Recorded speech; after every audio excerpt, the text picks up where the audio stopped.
Hi, my name's Harrison. I'm a freshman here at Pepperdine. Hi, I'm Analia Garrett, and I'm a junior here at Pepperdine.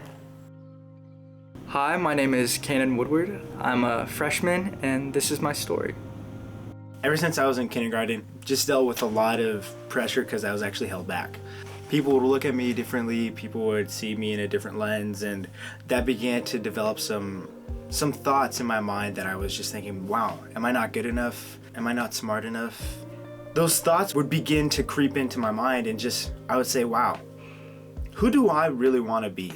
And so these thoughts would begin to creep into my mind, and I'd begin to doubt myself and say, I'm not the cool person. I'm not the smart person. I'm not the person people want to be friends with. And that really began my journey of what do I do to overcome these thoughts? So when I was 11 years old, I attended my best friend at the time, her pool birthday party. There was one side of the pool that was sectioned off for her birthday party and then a bigger community pool right next to it. I was met with one of the instructors saying, you don't have a special stamp on you, so I can't let you in. And so I was thinking, like, well, what is he talking about? Like, my best friend's waiting for me. And he said, well, you can go in as soon as you pass this swim test. And so I just try and prepare myself to be like, okay, I know how to hold my breath. I know the breaststrokes. I know everything I need to know. So I get out of the pool and he marks that I failed. So my sophomore year of high school, I fell into a deep decline and was ultimately diagnosed with depression. During this time, I had irrational thoughts of just that I'm not good enough, that I don't have purpose, that I'm just ultimately a problem. I went to a clinic for a little bit, and it was there where they told me that I needed to get help. They wanted me to stay there, but I told my mom, I'm not doing this. Just take me home. And over the next couple of months, my mom had me go to therapy and get past those blocks that were just stopping me from the joy that I had in my life, or that I wanted to have in my life. I still have those thoughts every now and then, those irrational thoughts of being a failure or anything like that. I didn't really understand why I couldn't just overcome all these all at once.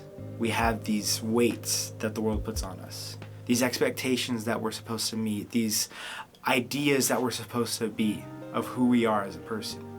And there was this certain picture, this certain person that you would want to be. I'm not like these kids. These kids are better than me, or they're smarter than me, or I wasn't good enough. Because I felt like I had to achieve something to be good enough. When I failed, some irrational thoughts came into my head. I'm a failure. I'm never gonna be good enough.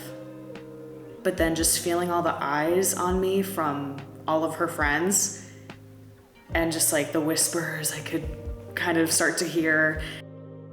I remember very vividly the night I came back from the clinic where I told my mom no. I got on my knees right next to my bed. I shouted at God and was angry and just sad and full of tears. And I had a small little 6-hour nightly on my knees prayer session where I just argued with God. In high school, there was a moment though where I was looking at a verse, and it was in Psalm 23, and it talks about walking through the darkest valley. It's not about you being in the darkest valley and then somehow out of nowhere you're going to be picked up and you're going to be thrown into the highest of mountains. But it's about being able to get through them. I like to say I was in the valley, and it was at that moment, that night of prayer, where God started pulling me out of the valley. Through going to therapy and talking to family members and talking to God, I was able to get out of the valley. So things that helped me bounce back from my irrational thoughts and build up my cognitive resilience were music, processing it with people, and meditation. I realized those three things for me were things that helped me reset my mind. So I would begin to talk to people and be like, hey, I'm having a weird thought right now and I don't feel loved or I don't feel encouraged. And so I'd begin to talk to them, and they would encourage me, and they would show me the love that they have for me, and they would reset my mind, to help me understand that I'm more than the thought that I'm having right now in this moment. And music just put me in a spot and in a place to be able to clear out everything that was going on. And I will listen to music and help me reaffirm who I am. And the last thing I did was meditation.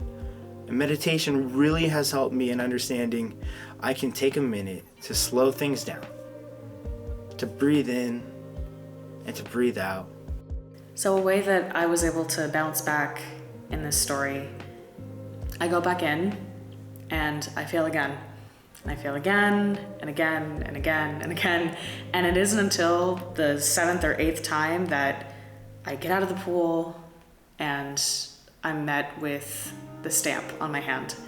And that was like one of the best feelings in the world. But in that moment, I was really able to adopt a growth mindset in a way. And I didn't know at the time, but it was something that I now use as a story to empower myself. Even if I didn't pass that day, it wouldn't have mattered, because at least I knew that I could keep trying and that failure is okay.